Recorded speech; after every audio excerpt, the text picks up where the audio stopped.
Hey, what's up everybody? It's Christian with Reaper Disc, and today we're going to be taking a look at the Axiom Disc's Insanity. The Insanity is a 9-speed control driver from Axiom that is moderately overstable, coming in at 9.5, -2, 1.5. However, during my testing, I did find these numbers to be just a little bit off. At least the Insanity that I was testing was flying a little more overstable than those numbers would imply, but we'll get into that in a second.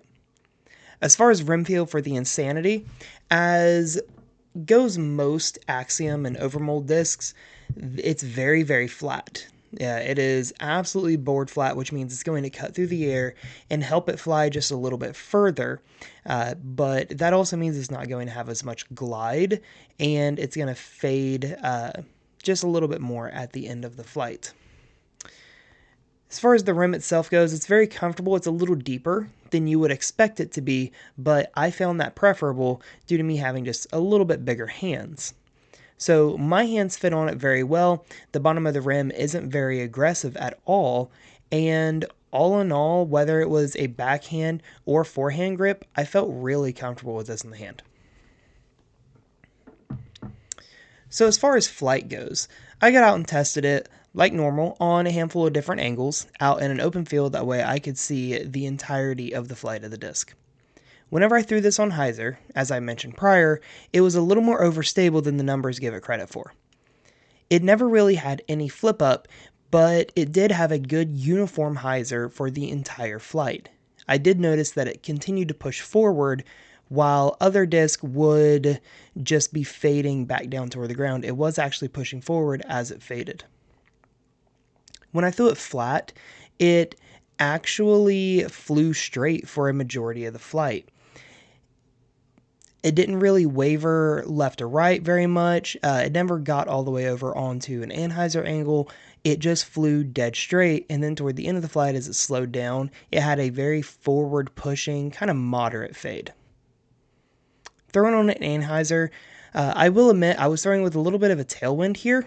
So whenever I released the disc, it got up and held the angle initially, but I had it just a touch nose up as I did, and the tailwind kind of forced it back out of that anhyzer angle.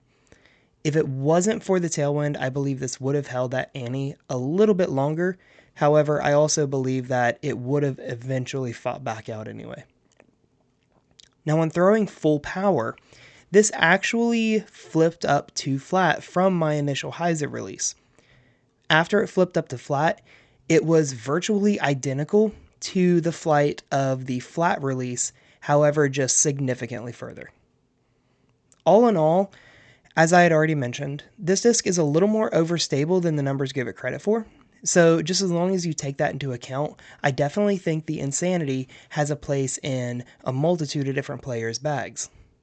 It is fairly overstable, can handle a good moderate headwind, and has enough torque resistance to be able to stand up to some pretty hard forehand throws as well without kind of getting squirrely on you or wanting to flip over too much. It's a pretty well-rounded disc, and once you get it seasoned in, I guarantee it's going to fly like an absolute dream with a good flip up and a little bit of turnover, but still that load speed stability to get it to fade at the end of the flight.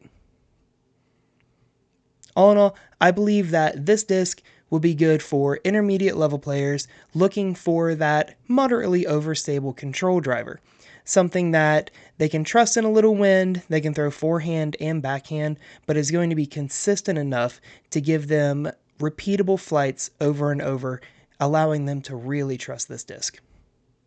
What do you guys think of the Insanity? Do you think it's a little more overstable than the manufacturer gives it credit for? Or, do you think I'm just a little crazy and got a weird one? If you want an Insanity for yourself, follow the link in the description to this video, head on over to reaperdisc.com and find them there. If you like this video, hit the thumbs up button, consider dropping a subscription to the channel. It doesn't cost you anything, and it lets you know whenever we release any new content.